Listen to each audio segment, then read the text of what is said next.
In this Red Gaming Tech video, we're here to speculate on whether or not Steam Direct will really make a difference. As we all know, Steam Greenlight was a hot mess for a long time before Valve finally pulled the cord on its live support.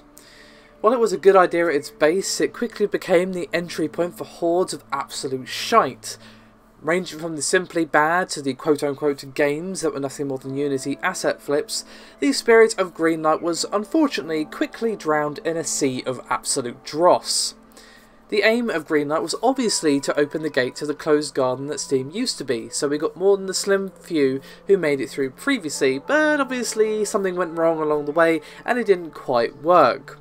Valve of course announced a while back that Steam Direct would be taking Greenlight's place, but the details at the time were rather slim on the ground. Of course we know now pretty much what Valve have planned. The question is whether or not Direct is really Greenlight wearing a fancy new hat or not.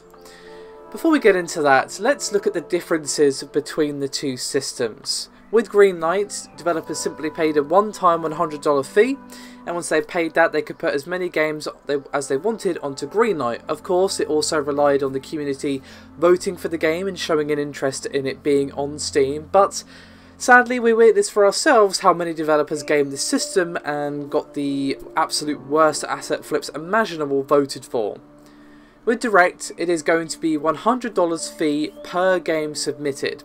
Apparently Valve was a bit torn on what they were going to charge for this, but they were toying with $500 for a while, but they rightly realised that setting the fee too high would make Direct too expensive for a lot of small studios. And also the $100 will actually be given back to the developer once they have made more than $1,000 from their game. So this sounds like a decent barrier to entry without being too restrictive. But Valve also has some other things lined up their sleeves outside of the monetary restrictions. Valve recently discussed their plans with Ars Technica, and they said that they're going to, quote, look for specific places where human eyes can be injected into the store algorithm to ensure that it's working as intended and to ensure that it doesn't miss something interesting. We believe that if we inject human thinking into the store algorithm while at the same time increasing the transparency of its output, we'll have created a public process that will incrementally drive the store to better serve everyone using it. That sounds great, to be honest. Obviously what they're trying to do here is stop users like you and I from being overwhelmed with low quality games by combining human eyes with the discovery algorithm. So many people, including myself, have been calling for some kind of quality control from Valve for ages, so it's nice to see something like that finally being put into place. So there are of course going to still be a lot of reliance upon this new algorithm, but some human interaction involved somewhere, meaning that we're not going to get, well, hopefully not going to get absolute rubbish, and also not going to get games that are actually deserving being shoved to the sidelines. That sounds like a good plan to me. However, let's move on now that we've got all the boring stuff out of the way. We can get down to the nitty gritty. Of course, only time will tell, unfortunately, how much of a difference Direct will make on the sea of shite that makes its way onto Steam. In all honesty, I want to say that Direct will mean we see the last of games, quote-unquote, like Unit Z, on the platform. But the cynic in me says that in reality, I think we'll simply see less of them. The $100 per game fee that you only get back if you actually make money is definitely going to be a deterrent to the absolute chancers who put a Unity asset pack on Steam with no changes at all, as those games will probably not make their money back or any significant amount of money to make it worth it. But the issue is, while I can certainly see and understand and appreciate why Valve set the $100 charge that low, I am a little bit concerned they're not going far enough. A lot of the issue with these awful games is that a lot of them will still have trading cards, and some people will buy them just to get these. So let's say you have a game that doesn't make 1,000, but it makes, say, 850. The person who put the game on Steam is still up $750, and even if you say it only made, say, $500, they're still up $400.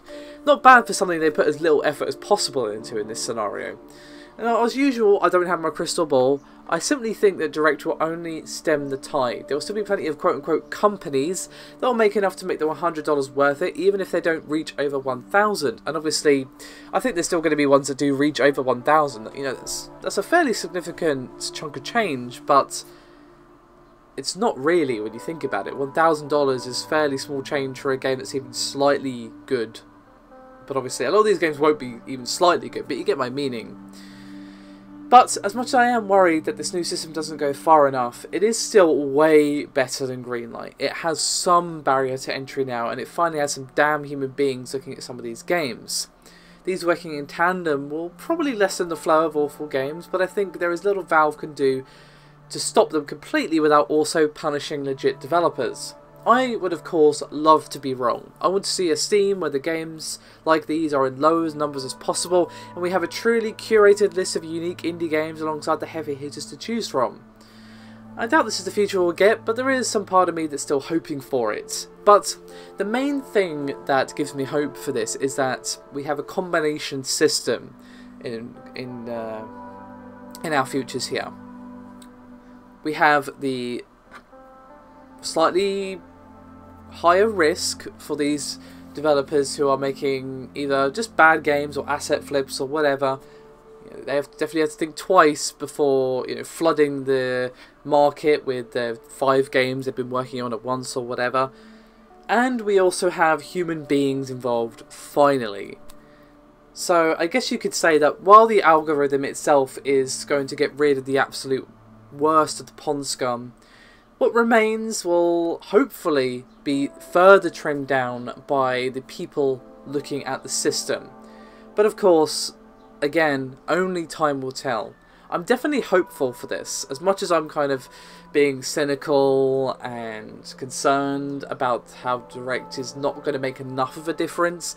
I am definitely hopeful. I hope it makes a difference. I want to see Steam improve. I hate seeing 20 games that all look the same on the Steam front page. Obviously, I'm slightly exaggerating here, but you get my point. As I said, I want to see Steam, be better in terms of the offering of games that it has. Steam's not going anywhere. It's the most popular digital distribution platform by far. So making it a better system and making sure that actual good games aren't being buried under the mountains of absolute crap is definitely something that's important. So, I'm not criticising Valve for trying at all. And fingers crossed that my cynicism is misplaced. But I think that some of these companies are definitely going to find ways around this. They're still going to find ways to make money. And even if they don't get their $100 back, they'll probably will make enough to make it worth it. So I think there's definitely going to be less of these games, is my conclusion to this. Again, this is pure speculation, and in all honesty, while less is not exactly what we hoped for, it's still better than what it was before. So, you've heard my opinion.